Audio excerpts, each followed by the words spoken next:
Natatawa ako dun sa 18 Marines na nagbibintang na nagdala sila ng malimaletang pera kila at Senador Trillanes. Teka muna. Marunong kaya mag-arithmetic yung mga animal na yan? Hoy, mga gago. Ano sabi niya? Magkano dinala nyo kay Sentry na pera? $2 million para sa ICC funds. Ang kapal ng mga mukha nito. Marunong ba kayo magkwenta? Magkano yung $2 million? Ano nga sabi ni Senator Pampilo Lacson? Malaki pa raw yung dinalang pera na mga nakamaleta kesa doon sa pondo ng flood control project.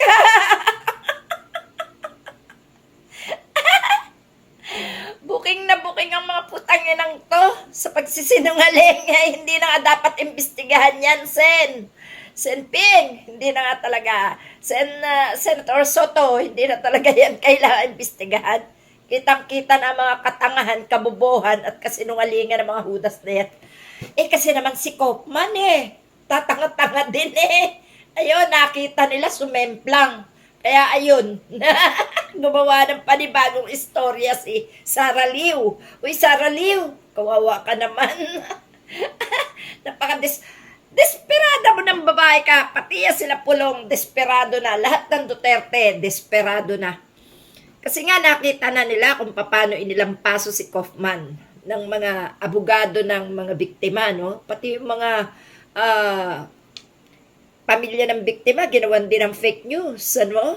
Mga walang bag, nagkaroon ng mga mamahaling bag, ang mga animal din. Namatayan ka na, nasa, ka lang na lugar, ano? Nakatira, pagkatapos ang bahay mo, sabi nga, made of wood lang, no? Made of light material, pagkatapos ang bag mo, libo-libo ang halaga. Nakwatog talagang mga animal na mga DDS ito. Ang pagkakasinungaling talaga.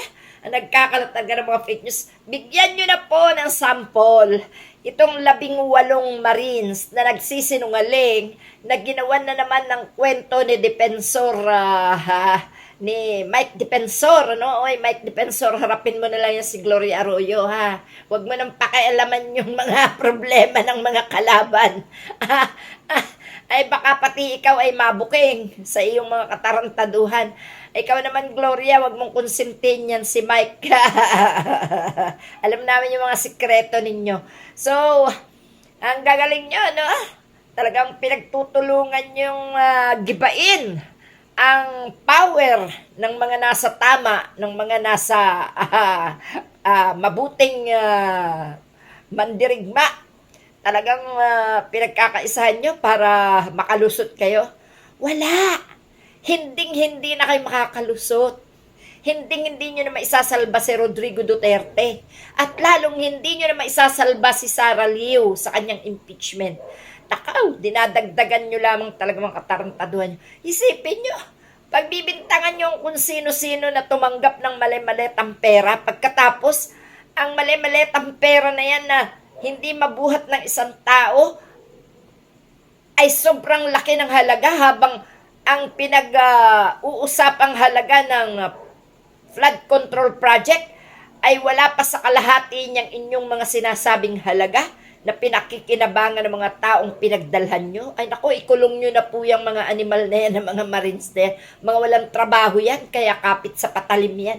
Naku po, yan ang sinasabi ni Rodrigo Duterte na aso kayo. Aso. Alam niyo ba yung aso? Okay lang yung mga asong alaga Masunurin pero may utak.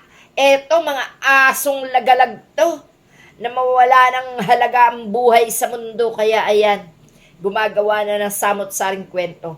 Nako, Sentry, yung mga ganyang klase ng tao ay hindi dapat pinagkakatarantahan yan. Nako, Sen, narito lang ang mga nasa likuran mo na handa kang suportahan sa mga laban mo. Ganyan talaga. Ganyan talaga ang kalaban, Sen. Hahanap at hahanap ng butas yan para sirain ang iyong kredibilidad, para sirain ang iyong diskarte, para i-distract ang iyong mga plano. Nakausin, huwag kang patitinag. Lumaban ka, no? Sanay ka naman makipaglaban. Walang binatbat sa iyo yung mga sinungaling na yan.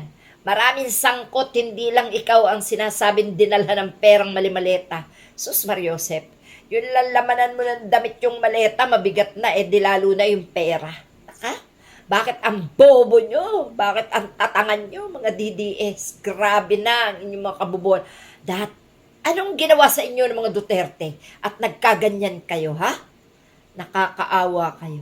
Sipin mo, pinalalabas nyo ang kung ilang milyong halaga na idinideliver nyo na laman ng maleta sa mga taong pinagbibintangan nyo.